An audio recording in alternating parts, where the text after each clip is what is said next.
Chapter का नाम है जीव और समष्टियाँ। पहला क्वेश्चन है, पारिस्थितिकी की परिभाषा को लिखें। उत्तर, पारिस्थितिकी वह विज्ञान है जिसके अंतर्गत जीवों का अध्ययन उनके वातावरण के संबंध में किया जाता है। जंतुओं, पौधों एवं सूक्ष्म जीवाणुओं का जलीय जीवीय संबंध और भौतिक तथा रासायनिक वातावरण का अजीवीय संबंध ही सम्मिलित रूप से पारिस्थितिकी तंत्र कहलाता है। दूसरा क्वेश्चन है, उत्पादक उपभोक्ता के बीच संबंध लिखिए। उत्तर, किसी भी पारिस्थितिकी तंत्र में जीवों की आबादियों को दो श्रेणियों उत्पादक तथा उपभोक्ता में बांटा जा सकता है। उत्पादक श्रेणी में वैसे सारे पौधे को सम्मिलित किया जाता है जिसमें क्लोरोफिल वर्णक होते हैं एवं प्रकाश संश्लेषण द्वारा वे खाद्य पदार्थ बना सकते हैं, जबकि अन्य प्रकार के जीवधारी उपभोक्ता के श्रेणी में आते हैं। उपभोक्ता उत्पादक पर आश्रित रहते हैं।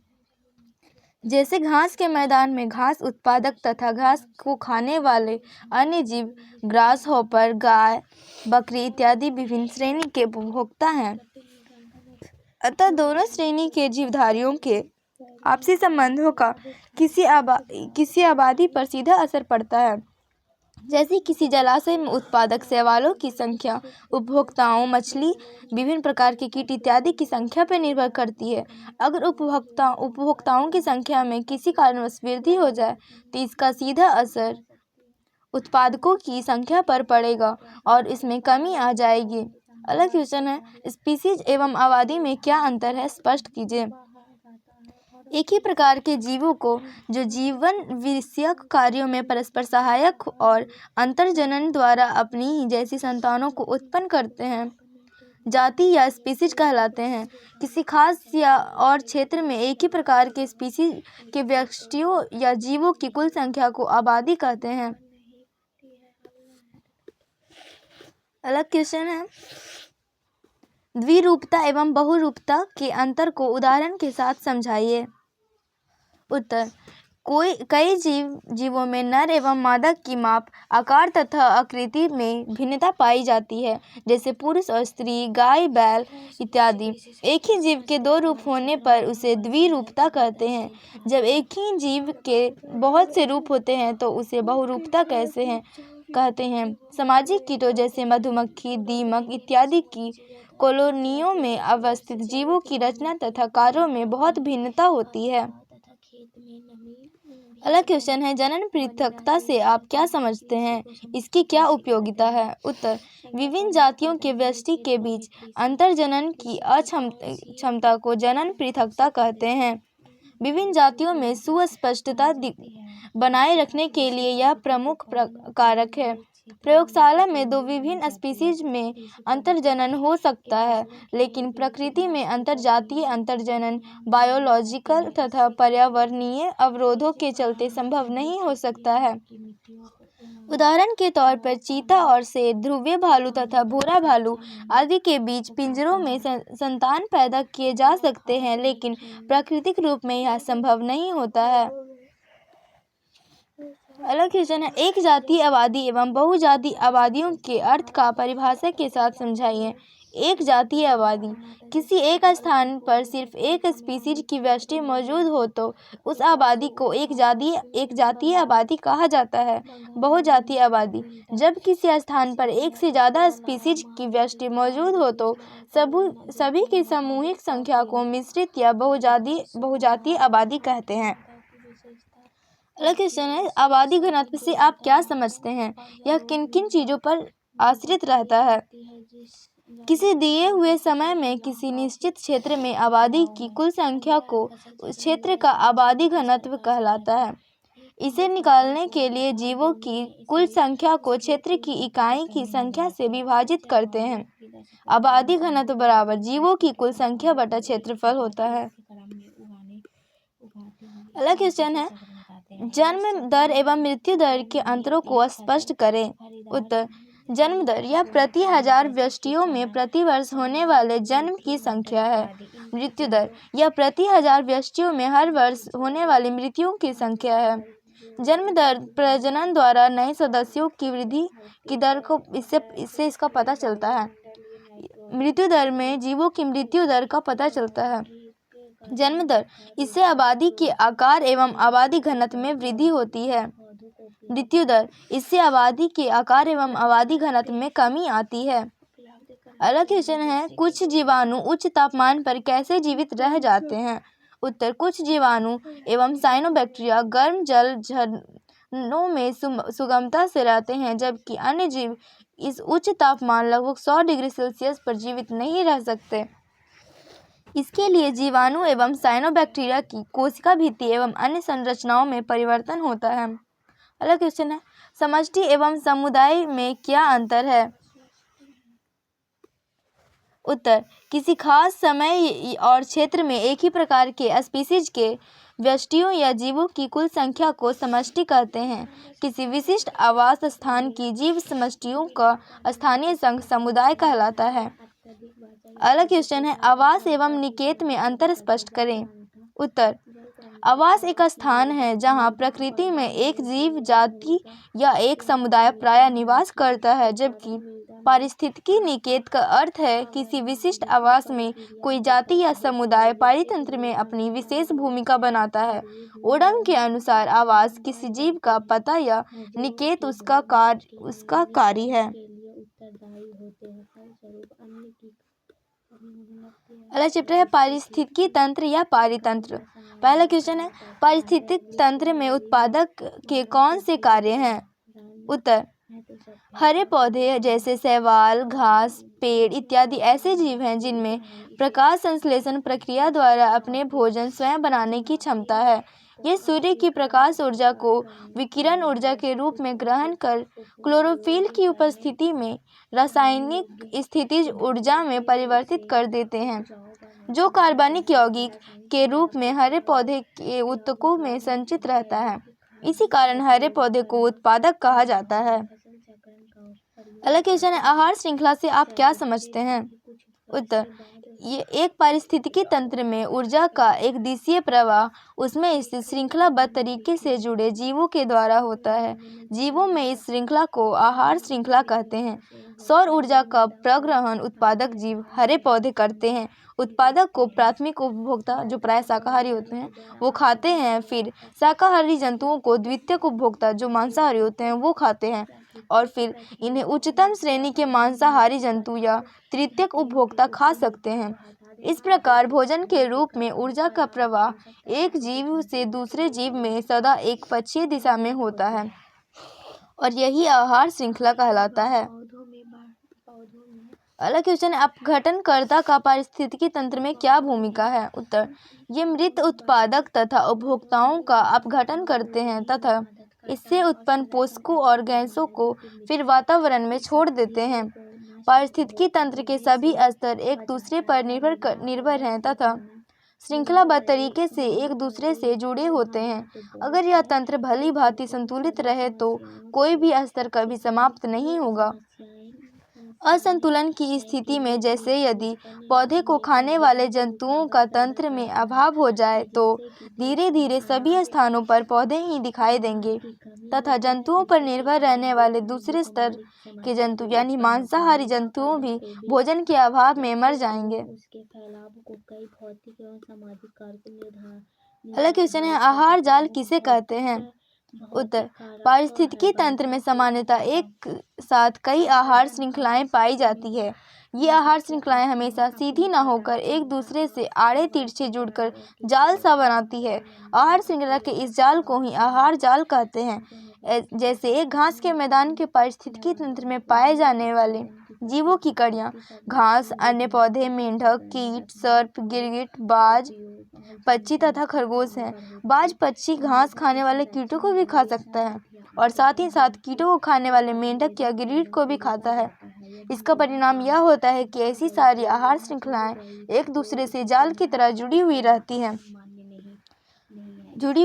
हैं। आपस में जुड़ी हुई ऐसी आहार श्रृंखलाएं आहार जाल का निर्माण करती है। अगला क्वेश्चन है, एक मैदानी पारिस्थितिकी तंत्र के दो आहार श्रृंखलाओं के जीवों के नाम लिखें। उत्तर, एक मैदानी पारिस्थितिकी तंत्र में घास, ग्रासहॉपर, मेंढक, सर्प तथा गिद्ध का आहार श्रृंखला बनाते हैं। अगला क्वेश्चन है, संतुलित पारिस्थितिकी तंत्र का क्या अभिप्राय है? उत्तर, प्रकृति में जीवों के रहने के लिए संतुलित पारिस्थितिकी तंत्र अति आवश्यक है।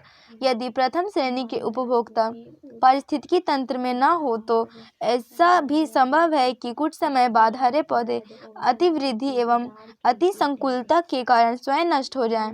इसी प्रकार द्वितीय श्रेणी के उपभोक्ताओं का भविष्य प्रथम श्रेणी के उपभोक्ताओं एवं उत्पादकों से बहुत निकट रूप से संबंधित है।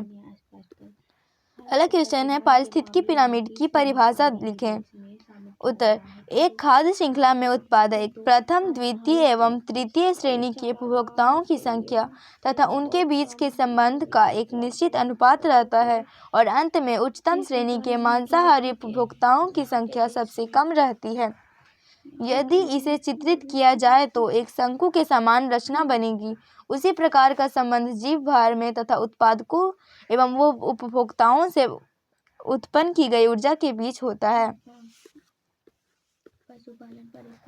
अगला क्वेश्चन है, प्राथमिक उत्पादकता क्या है? इसको प्रभावित करने वाले कारकों के बारे में लिखें। उत्तर, उत्पादकों द्वारा प्रकाश संश्लेषण एवं रसायन संश्लेषण से सौर ऊर्जा को कार्बनिक यौगिक में परिवर्तित करने की दर को प्राथमिक उत्पादकता कहते हैं। इसे प्रति इकाई समय एवं क्षेत्रफल में मापा जाता है। प्रभावित करने वाले कारक, पहला, सकल प्राथमिक उत्पादकता। उत्पादकों द्वारा प्रति इकाई क्षेत्रफल एवं इकाई समय में प्रकाश संश्लेषण एवं रसायन संश्लेषण द्वारा संश्लेषित कार्बनिक पदार्थों में संचित होने वाली संपूर्ण ऊर्जा को सकल प्राथमिक उत्पादकता कहते हैं। दूसरा, शुद्ध प्राथमिक उत्पादकता।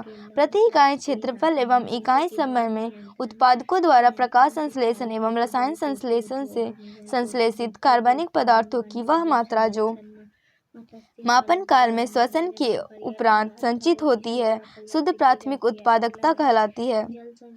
पारिस्थितिकी अनुक्रमण से आप क्या समझते हैं? इसके मुख्य प्रकारों के बारे में लिखें। उत्तर, प्रकृति में मौजूद विभिन्न समुदाय में परिवर्तन होता रहता है।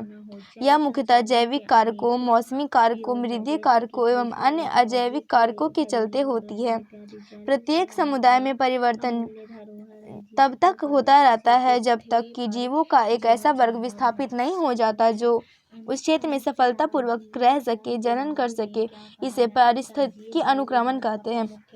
अनुक्रमण के निम्नलिखित प्रकार हैं: प्राथमिक अनुक्रमण, समंजय अनुक्रमण, स्वपोषी अनुक्रमण, द्वितीयक अनुक्रमण, पर्जन्य अनुक्रमण तथा परपोषी अनुक्रमण। कार्बन चक्र पर टिप्पणी लिखें। उत्तर, वायुमंडल में लगभग 20.84% ऑक्सीजन उपस्थित होती है। ऑक्सीजीवी जीव ऑक्सीजन की उपस्थिति में श्वसन करते हैं। श्वसन के दौरान ऑक्सीजन हाइड्रोजन से जुड़कर जल का निर्माण करती है। यह कार्बन तथा हाइड्रोजन के ऑक्साइड के रूप में CO2/H2O के रूप में मापी जाती है। जंतु एवं पादपों की ऑक्सीजन श्वसन द्वारा प्रवेश करती है तथा कार्बोहाइड्रेट एवं अन्य ईंधनी पदार्थों का ऑक्सीकरण कर CO2 व जल बनाती है। O2 का प्रयोग ईंधन, लकड़ी, कोयला, पेट्रोलियम को जलाने में भी किया जाता है और CO2, SO2, H2O ऑक्साइड तथा नाइट्रोजन उत्पाद के रूप में प्राप्त होते हैं। ऑक्सीजन का उत्पादन मुख्यतः पौधे द्वारा प्रकाश संश्लेषण की क्रिया में मुक्त होकर होता है। यह वायुमंडल में मिलकर पौधों के पुनः उपयोग की हो जाती है।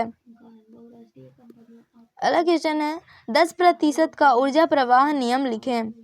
विभिन्न पारिस्थितिकीय तंत्रों में ऊर्जा प्रवाह का अध्ययन करने के लिए लिंडमैन ने 1942 में एक महत्वपूर्ण नियम प्रतिपादित किया जो 10% का नियम कहलाता है। इस नियम के अनुसार आहार श्रृंखला के प्रत्येक पोषी स्तर पर कुल ऊर्जा के 10% ऊर्जा का ही स्थानांतरण अगले पोषी स्तर पर हो पाता है तथा शेष 90% ऊर्जा का व्यवहार विभिन्न प्रकार से हो जाता है। इस तरह विभिन्न पोषी स्तरों पर उपलब्ध होने वाली ऊर्जा में उत्तरोत्तर ह्रास या कमी होती जाती है। उदाहरण के लिए मान लिया जाए कि अगर घास में 10,000 किलो कैलोरी ऊर्जा संचित है तो मात्र 1,000 कैलोरी ग्रास होपर को उपलब्ध होगी। इस प्रकार मात्र 100 कैलोरी मेंढक को और 10 किलो कैलोरी सांप को उपलब्ध होगी। अगला क्वेश्चन है, उत्पादक तथा उपभोक्ता में अंतर लिखिए। उत्तर, उत्पादक तथा उपभोक्ता में अंतर। उत्पादक सभी हरे पेड़ पौधे उत्पादक होते हैं या एक ही प्रकार के होते हैं। उपभोक्ता समस्त जंतु उपभोक्ता होते हैं। उपभोक्ता प्रथम, द्वितीय, तृतीय या सर्वोच्च प्रकार के होते हैं। उत्पादक सूर्य के प्रकाश में कार्बन डाइऑक्साइड तथा जल की सहायता से अपना भोजन स्वयं बनाते हैं, जबकि ये अपना भोजन स्वयं नहीं बनाकर अप्रत्यक्ष या प्रत्यक्ष रूप से हरे पादपों पर निर्भर करते हैं। उत्पादक प्रकाश संश्लेषण की क्रिया से ऑक्सीजन उत्पादन करते हैं, जबकि ये प्रकाश संश्लेषण क्रिया करते ही नहीं हैं। अगला क्वेश्चन है, प्राथमिक एवं द्वितीयक उपभोक्ता में अंतर स्पष्ट करें। उत्तर, प्राथमिक उपभोक्ता उत्पादकता हरे पादपों द्वारा एक निश्चित समय अवधि में प्रति इकाई क्षेत्र द्वारा उत्पन्न किए गए जैव पदार्थ कार्बनिक सामग्री की मात्रा को प्राथमिक उत्पादन तथा इस क्रिया को प्राथमिक उत्पादकता कहते हैं। उपभोक्ता द्वारा नए कार्बनिक पदार्थों के निर्माण की दर द्वितीयक उत्पादकता कहलाता है। प्राथमिक उत्पादकता दो प्रकार के होते हैं, सकल प्राथमिक तथा शुद्ध प्राथमिक उत्पादकता। द्वितीयक उत्पादकता दो प्रकार के होते हैं, सकल द्वितीयक उत्पादकता तथा शुद्ध द्वितीयक उत्पादकता। अगला चैप्टर है जैव विविधता एवं संरक्षण। पहला क्वेश्चन, आनुवांशिक विविधता पर संक्षिप्त टिप्पणी लिखें। उत्तर, यह स्पीसीज के अंदर निहित जीन्स की विभिन्नता को दर्शाता है। यह एक ही स्पीसीज की समष्टि के अंदर तथा समष्टि के बीच की विभिन्नताओं को अपने अंदर समाहित करता है। जिन स्पीसीज में आनुवांशिक विविधता अधिक पाई जाती है, उसके अंदर पर्यावरण में होने वाले बदलाव के लिए अनुकूलन करने की क्षमता अधिक होती है। आनुवांशिक विविधता का प्रयोग हरित क्रांति के लिए अत्यंत महत्वपूर्ण रहा है, क्योंकि एक ही स्पीसीज की विभिन्न किस्मों में पाई जाने वाली विविधता को पादप प्रजनन के लिए इस्तेमाल कर उन्नत किस्में विकसित की गई है। दूसरा क्वेश्चन है, स्पीसीज विविधता पर संक्षिप्त टिप्पणी लिखिए। किसी क्षेत्र में पाई जाने वाली विभिन्न स्पीसीज की संख्या स्पीसीज विविधता को दर्शाती है। स्पीसीज स्तर पर पादप तथा प्राणियों में विविधता पाई जाती है। भारतवर्ष के पूर्वी हिमालय क्षेत्र तथा दक्षिण घाट को तप्त स्थल या हॉटस्पॉट की श्रेणी में रखा गया है। उदाहरण के लिए पश्चिमी घाट में उभयचरों की संख्या पूर्व घाट से अधिक पाई जाती है। एक अनुगमन के अनुसार विश्व में 1.8 मिलियन स्पीसीज हैं। इनमें से सबसे ज़्यादा स्पीसीज विविधता उष्णकटिबंधों में विशेषतः उष्णकटिबंधीय वर्षा वनों में पाई जाती है। अगला क्वेश्चन है, पारिस्थितिकी विविधता का संक्षिप्त टिप्पणी लिखें। समुदाय एवं पारिस्थितिकी तंत्र स्तर पर विविधता पाई जाती है। पारिस्थितिकी तंत्र में विभिन्न स्पीसीज एक दूसरे के साथ होने के अतिरिक्त आपस में तथा आसपास के वातावरण से प्रभावित होती है। भारतवर्ष में पारिस्थितिकी तंत्र में बहुत विविधता पाई जाती है। रेगिस्तान, वर्षा वन, दलदल, नदियाँ, झीलें तथा समुद्र जमीनियाँ जलीय पारिस्थितिकी तंत्र का उदाहरण है। पारिस्थितिक तंत्र विविधता को 3 भागों में विभेदित कर सकता है, अल्फा, बीटा तथा गामा विविधता। अगला क्वेश्चन है, जैव विविधता का क्या महत्व है। उत्तर, जैव विविधता वनों में पाए जाने वाले पेड़ पौधे और जंतुओं से लेकर खेतों की फसलों में तथा पालतू पशुओं में मौजूद है। आदिकाल से ही मनुष्य की आवश्यकताओं की पूर्ति पेड़ पौधे तथा पशुओं के द्वारा होती है। इस जैव विविधता को सुरक्षित रखना मनुष्य के पृथ्वी पर जीवित रहने के लिए अत्यंत आवश्यक है। अगला क्वेश्चन है, स्वस्थानीय संरक्षण तथा बाह्य स्थानीय संरक्षण से आप क्या समझते हैं। उत्तर, जब संपूर्ण पारिस्थितिकी तंत्र को संरक्षित किया जाता है तब उसे स्वस्थानीय संरक्षण कहा जाता है। जैसे बाघ को बचाने के लिए पूरे वन क्षेत्र को संरक्षित किया जाता है। कभी कभी ऐसी स्थितियां भी रहती है जब पौधे या जंतु संकटग्रस्त या आपत्तिग्रस्त श्रेणी में आ जाते हैं, तब उनके तत्काल संरक्षण के उपाय करने पड़ते हैं। इसके लिए उन स्पीसीज को उनके आवासीय स्थानों से हटाकर अन्यत्र जैसे वनस्पति उद्यान, प्राणी उद्यान में रखा जाता है। इस प्रकार के संरक्षण को बाह्य स्थानीय संरक्षण कहा जाता है। अगला क्वेश्चन है, अक्षांशीय प्रवणता पर संक्षिप्त टिप्पणी लिखें। जैव विविधता का वितरण संपूर्ण विश्व में एक समान नहीं है। अक्षांशों पर विविधता में क्रमबद्ध उतार चढ़ाव होता है। जैसे हम ध्रुव से भूमध्य रेखा की ओर बढ़ते हैं, अर्थात उच्च अक्षांश से कम अक्षांश की ओर बढ़ते हैं, तब जैव विविधता बढ़ती है। यह इसलिए होता है कि शीतोष्ण क्षेत्रों में ठंड के कारण केवल कुछ ही स्पीशीज उग पाती है, जबकि उष्णकटिबंधीय क्षेत्रीय में शीतोष्ण या ध्रुव प्रदेशों से अधिक स्पीशीज पाई जाती है। उष्णकटिबंधीय वर्षा वनों में पूरे वर्ष वृद्धि के लिए अनुकूल वातावरण रहता है। इन वर्षावन में संवहनी स्पीशीज की संख्या 0.1 हेक्टेयर में 118 से 236 होता है, जबकि शीतोष्ण क्षेत्र में यह रेंज 21 से 48 स्पीशीज का होता है। यदि हम एक पर्वत का उदाहरण ले तो पाते हैं कि जब नीचे से ऊपर की ओर जाते हैं तो हम पाते हैं कि 1000 मीटर ऊंचे चढ़ने पर तापमान 6.5 डिग्री सेल्सियस कम हो जाता है। इस तापमान को कमी के कारण ऊंचाई पर जैव विविधता कम हो जाती है। सह-विलुप्तता पर संक्षिप्त टिप्पणी लिखें। जब पौधे की एक प्रजाति विलुप्त हो जाती है तो उस पर आधारित दूसरे जीव जंतु पादप प्रजातियां भी विलुप्त होने लगती है। उदाहरण के लिए परागण करने वाले कीट तथा जिस पौधे में वे परागण करता है, दोनों एक साथ विकसित होते हैं। यदि कीट या पौधा कोई भी विलुप्त हुआ तो दूसरा जीव भी विलुप्त होने लगता है। सब विलुप्तता का एक और अन्य उदाहरण परपोषी मत्स्य जाति। इसके विलुप्त होने पर मछली पर आश्रय परजीवी भी प्रायः विलुप्त हो जाते हैं। अगला क्वेश्चन है, अतिदोहन पर संक्षिप्त टिप्पणी लिखें। उत्तर, मनुष्य अपने लाभ के लिए सदियों से प्रकृति का दोहन करता आ रहा है। प्रकृति समता के अत्यधिक दोहन के कारण अनेक प्रजातियां विलुप्त हो गई हैं, जैसे पैसेंजर कबूतर, स्ट्रियल सिकाऊ। प्राणियों की कुछ प्रजातियां अत्यधिक दोहन के कारण विलुप्त होने के कगार पर हैं, जैसे समुद्री मछलियों की प्रजातियां। किसी एक स्पीशीज के अत्यधिक दोहन से उसकी समष्टि की संख्या इतनी घट जाती है कि वह स्पीशीज विलुप्त होने के कगार पर पहुंच जाती है। वनों के कटने के कारण पर्यावरण की क्षति के साथ साथ स्पीशीज के वास स्थान भी समाप्त हो जाते हैं। अगला क्वेश्चन है, उष्णकटिबंधीय क्षेत्रों में जैव विविधता क्यों अधिक पाई जाती है? उत्तर, जातीय उद्भवन उष्णकटिबंधीय क्षेत्रों में अधिक हुआ। इसका प्रमुख कारण यह है कि शीतोष्ण क्षेत्रों में प्राचीन समय से बार बार हिमाच्छादन या ग्लेशिएशन होता रहा है, जबकि उष्णकटिबंधीय क्षेत्र लाखों वर्षों से अपेक्षाकृत अबाधित रहा है। यही कारण है कि उष्णकटिबंधीय क्षेत्रों में स्पीशीज का उद्भव तथा विकास के लिए अत्यधिक समय मिला। दूसरा, उष्णकटिबंधीय क्षेत्रों में सौर ऊर्जा अधिक उपलब्ध है, जिससे अधिक उत्पादकता होती है। यह परोक्ष रूप से अधिक विविधता को बढ़ावा देता है।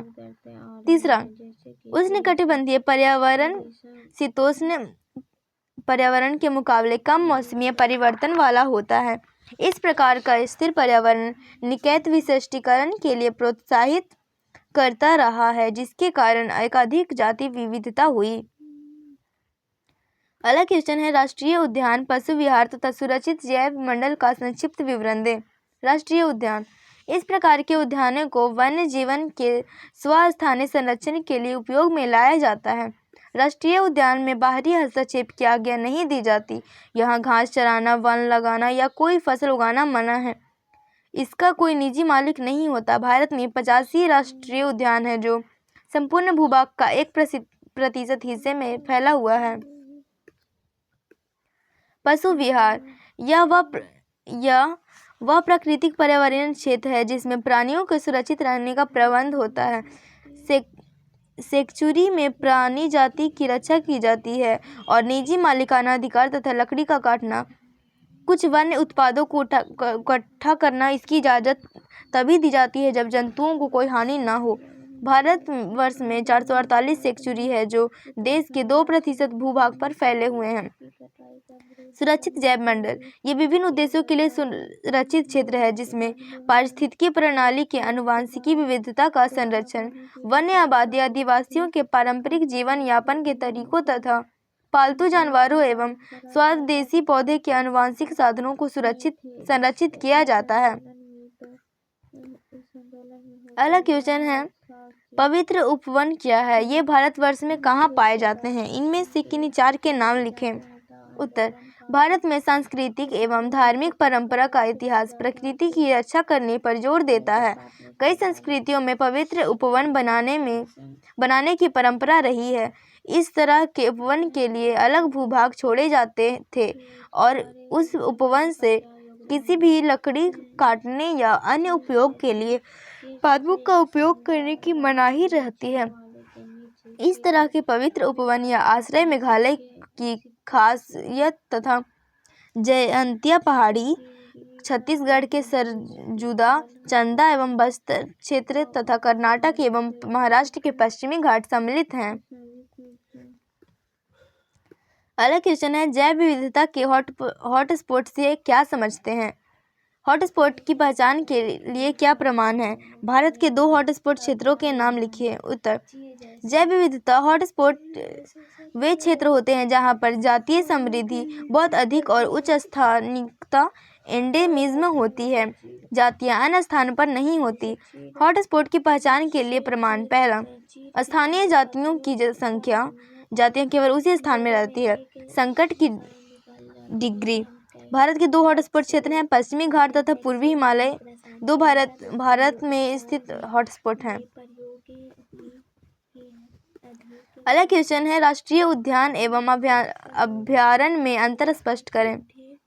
राष्ट्रीय उद्यान छोटे क्षेत्र हैं जो सरकार द्वारा संक्षिप्त किए जाते हैं और संपूर्ण वन्य जीवन के लिए संरक्षित हैं।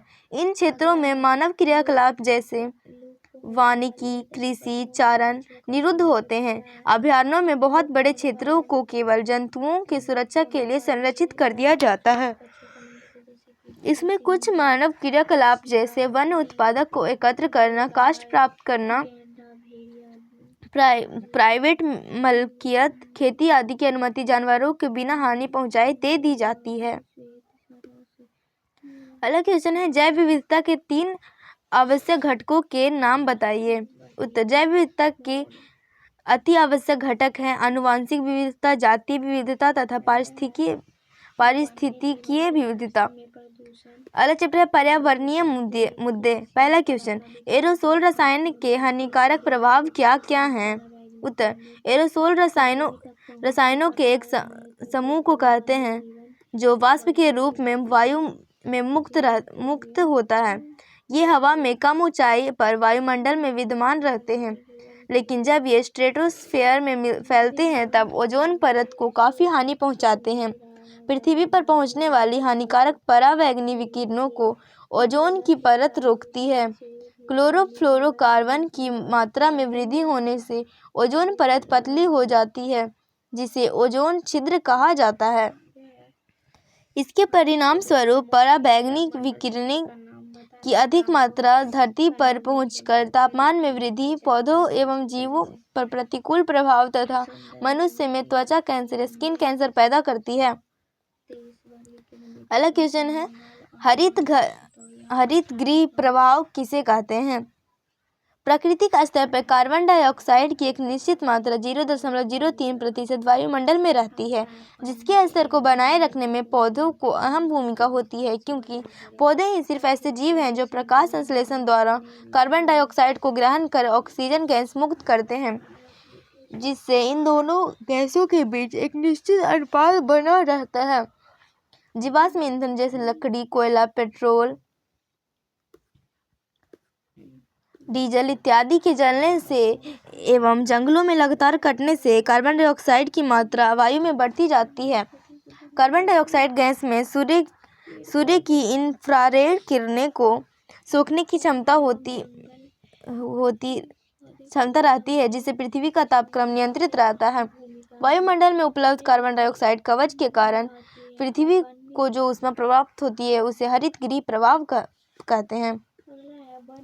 अगला क्वेश्चन है, ग्लोबल वार्मिंग प्रभाव किसे कहते हैं? उत्तर, कार्बन डाइऑक्साइड के अलावा उद्योगों, मोटर वाहनों एवं कृषि संबंधी कार्यों से निकलने वाले नाइट्रोजन ऑक्साइड, सल्फर डाइऑक्साइड, ठंडा करने वाले उपकरणों से निकलने वाले क्लोरोफ्लोरोकार्बन, जीवाणुओं द्वारा अपघटन तथा बायोगैस से मुक्त होने वाली मीथेन ग्रीन हाउस गैसों के रूप में कार्य करती है। इन गैसों को बढ़ती मात्रा से वायुमंडल एवं पृथ्वी का तापक्रम बढ़ता जा रहा है, जिसके चलते विचित्र जलवायु परिवर्तन जैसे एल नैनो प्रभाव होते हैं। पृथ्वी के तापमान में होने वाली वृद्धि को जब विश्व स्तर पर विचार किया जाता है तो इसे ही ग्लोबल वार्मिंग कहते हैं। अगला क्वेश्चन है, जैव आवर्धन क्या है? पीड़कनाशी अगर आप घटित ना हो तो आहार श्रृंखला में उसका क्या प्रभाव पड़ेगा? उत्तर, पीड़कनाशियों में डीडीटी जैसे क्लोरीन युक्त हाइड्रोकार्बन अनिम्नीकरणीय होने के कारण पौधों के द्वारा खाद्य श्रृंखला में हर पोषीय स्तर में पहुंचते हैं। इनकी मात्रा पहले पोषीय स्तर से अगले पोषीय स्तर में क्रमशः बढ़ती जाती है। इस क्रिया को जैव आवर्धन कहते हैं। इससे पक्षियों या मछलियों की मृत्यु हो जाती है, जलीय प्राणियों की हानि होती है, ये कशेरुकियों में तंत्रिका तंत्र को प्रभावित करते हैं तथा जनन ग्रंथियों के हार्मोन के संतुलन को प्रभावित कर अंडोत्सर्ग में विलंब कर देते हैं। अगला क्वेश्चन है, स्मॉग का निर्माण कैसे होता है? धुओं से निकलने वाले सल्फर डाइऑक्साइड, सल्फर ट्राइऑक्साइड, बेंजपायरीन आदि यौगिक वाहनों से निष्कासित होने वाले नाइट्रोजन की ऑक्साइड से मिलकर धूम कुहरा या स्मॉग बनाते हैं। जब वायुमंडल में नाइट्रोजन एवं ऑक्साइड्स एवं हाइड्रोकार्बन का संयोग सूर्य प्रकाश के परावैंगनिक किरणों की उपस्थिति में होता है तो ओजोन एवं जटिल कार्बनिक गैस जैसे पेरोक्सी एसिटिल नाइट्रेट का निर्माण होता है। अगला क्वेश्चन है, वाहनों की संख्या का प्रदूषण से क्या संबंध है? उत्तर, अधिकांश महानगरों में वायु प्रदूषण का प्रकोप सबसे अधिक दिखाई पड़ता है, जो मुख्यतः विभिन्न प्रकार के वाहनों के उपयोग एवं इनकी बढ़ती संख्या के कारण होता है। भारत के बड़े बड़े शहरों में वाहनों की संख्या में काफ़ी वृद्धि हुई, जो शहरीकरण के चलते निरंतर बढ़ती जा रही है। वाहनों से निकलने वाले मुख्य प्रदूषक कार्बन मोनोऑक्साइड 77.2%, नाइट्रोजन की ऑक्साइड 7.7% और हाइड्रोकार्बन 13.7% हैं।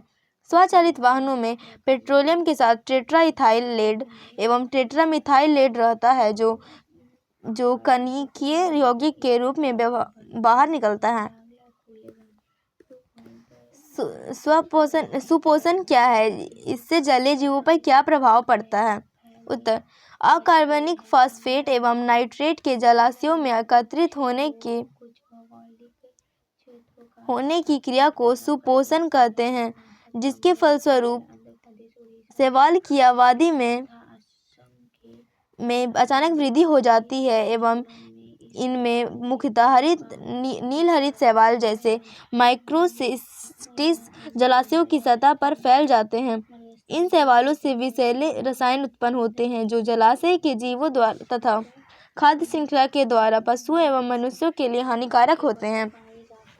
घरेलू अपमार्जकों के प्रयोग में निरंतर वृद्धि होने से जल का प्राकृतिक संतुलन बिगड़ जाता है, जिससे दूरगामी प्रभाव होते हैं। मानव के विभिन्न क्रियाकलापों के चलते सुपोषण की क्रिया में तेजी आ जाती है। अगला क्वेश्चन है, मॉन्ट्रियल प्रोटोकॉल क्या है? उत्तर, ओजोन अपक्षय को रोकने के लिए 1987 में मॉन्ट्रियल, जो कनाडा में स्थित है, में एक अंतर्राष्ट्रीय संधि पर सहमति बनी, जिसे मॉन्ट्रियल प्रोटोकॉल कहा जाता है। 1 जनवरी 1989 में यह प्रभावी हुई। इस संधि के अंतर्गत विकसित एवं विकासशील देशों के लिए अलग अलग दिशा निर्देश तय किए गए। इसके तहत CFC एवं अन्य ओजोन अपक्षयकारी रसायनों के प्रयोग की मात्रा में कमी लानी है। अगला क्वेश्चन है, वनों के संरक्षण में स्थानीय लोगों की क्या भूमिका है? उत्तर, वन संरक्षण में मानव की भागीदारी का महत्व को समझकर भारत सरकार ने 1980 के दशक में संयुक्त वन प्रबंधन लागू किया। इसका उद्देश्य यह है कि स्थानीय लोगों के साथ लेकर वनों की रक्षा एवं उचित प्रबंधन किया जा सके। इस कार्य के बदले में वन वृक्षों से उत्पन्न होने वाले उत्पाद जैसे रबड़, दवाई, गोंद, फल आदि का लाभ उन्हें मिलता है। इससे वनों का संरक्षण लंबे समय तक संभव होता है। वर्तमान में मानव आवश्यकताओं की पूर्ति करने के साथ साथ इससे भविष्य में भी वन संपदा की क्षमता में कमी नहीं होगी एवं आने वाली पीढ़ियों को भी इसका लाभ मिलता रहेगा। इसके अलावा जलवायु परिवर्तन को रोकने में भी सफलता मिल सकेगी। अगला क्वेश्चन है, डीजल व पेट्रोल से CNG क्यों अच्छी है? उत्तर, सीएनजी डीजल व पेट्रोल से अच्छी होती है क्योंकि वाहन में सीएनजी सबसे अच्छी तरह चलती है और बहुत कम मात्रा में जलने से बचती है, जबकि डीजल या पेट्रोल इस मामले में ऐसे नहीं है। सीएनजी पेट्रोल व डीजल से सस्ती होती है और चोरी इसकी चोरी नहीं कर सकता, लेकिन पेट्रोल और डीजल की तरह इसे मिश्रित नहीं किया जा सकता। अगला क्वेश्चन है, पुनर्विकरण क्या है? उत्तर, पुनर्विकरण वह प्रक्रिया है जिसमें वन को फिर से लगाया जाता है जो पहले कभी मौजूद था और बाद में उसे नष्ट कर दिया गया। निर्वनीकृत क्षेत्र में पुनर्विकरण प्राकृतिक रूप से भी हो सकता है, फिर भी वृक्षारोपण कर इस कार्य में तेजी ला सकते हैं। ऐसा करते समय उस क्षेत्र में पहले से मौजूद जैव विविधता का भी उचित ध्यान रखा जाता है। अम्ल वर्षा के दुष्प्रभाव लिखिए। उत्तर, अम्ल वर्षा के दुष्प्रभाव है। अम्ल वर्षा अम्लों के जमाव के कारण ऐतिहासिक स्मारक जैसे ताजमहल, स्टैच्यू ऑफ लिबर्टी आदि को क्षति पहुंचती है। दूसरा, अम्ल वर्षा मृदा में उपस्थित लाभदायक सूक्ष्म जैविक समुदायों को मारती है, जिससे स्थलीय पारितंत्र गड़बड़ाता है। 5 से कम पीएच पर मार देती है, जिससे खाद्य श्रृंखलाएं गड़बड़ हो जाती है। अगला क्वेश्चन है, प्लास्टिक अपशिष्ट की सतत रूप से बढ़ती हुई समस्या का हल प्लास्टिक की बोरियां बनाने वाले बेंगलुरु के अहमद खान ने कैसे निकाला? उत्तर, अहमद खान ने प्लास्टिक अपशिष्ट को पुनः चक्रित करके पॉलीब्लेंड नामक महीन चूर्ण बनाया। पॉलीब्लेंड को बिटुमेन के साथ मिलाकर सड़क बनाने में काम लिया गया। इस प्रकार प्लास्टिक अपशिष्ट का उपयोग होने से यह समस्या हल हुई। इस प्रकार बनने वाली सड़कें मजबूत व टिकाऊ होती हैं। अगला क्वेश्चन है, रेडियोधर्मी प्रदूषण किसे कहते हैं? रेडियोधर्मी प्रदूषण के स्रोत क्या हैं? उत्तर, रेडियोधर्मी प्रदूषण के क्रियाशीलता के कारण मुक्त होने वाले अल्फा, बीटा तथा गामा विकिरण द्वारा वाले प्रदूषण को रेडियोधर्मी प्रदूषण कहते हैं। यह सबसे अधिक हानिकारक प्रदूषण होता है। रेडियोधर्मी पदार्थ के विकिरण से निकलने वाली अल्फा, बीटा तथा गामा किरणें उत्परिवर्तन उत्पन्न करती है। उत्परिवर्तन द्वारा मानव जीन में विकार उत्पन्न हो सकता है। रेडियोधर्मी प्रदूषण के स्रोत है नाभिकीय विस्फोट, इसमें परमाणु विस्फोट सबसे अधिक घातक होता है। कोबाल्ट 60, स्ट्रोंशियम 90, थोरियम 137 तथा कार्बन 40 इत्यादि। अगला क्वेश्चन है, पर्यावरणीय प्रदूषण को रोकने के लिए एक व्यक्ति के रूप में आप क्या उपाय करेंगे? उत्तर, पर्यावरणीय प्रदूषण को निम्नलिखित उपायों द्वारा कम किया जा सकता है। पहला, हमें प्रत्येक उपलब्ध स्थान पर अधिक से अधिक पेड़ पौधों को लगाना चाहिए। घरों में भोजन बनाने के लिए धुआं रहित ईंधन जैसे एलपीजी, गोबर गैस, सौर ऊर्जा का उपयोग करना चाहिए। कम दूरी के स्थानों पर पैदल चलकर या संभव हो तो व्यक्ति वाहन के बजाय पब्लिक ट्रांसपोर्ट द्वारा पहुंचना चाहिए। वाहनों के धुएं को रोकने के लिए उसमें फिल्टर का प्रयोग करना चाहिए। पॉलीथीन की थैलियाँ के स्थान पर कागज की थैली या कपड़े की थैली का उपयोग करना चाहिए। लघु उत्तरीय प्रश्न इस प्रकार समाप्त हो गया।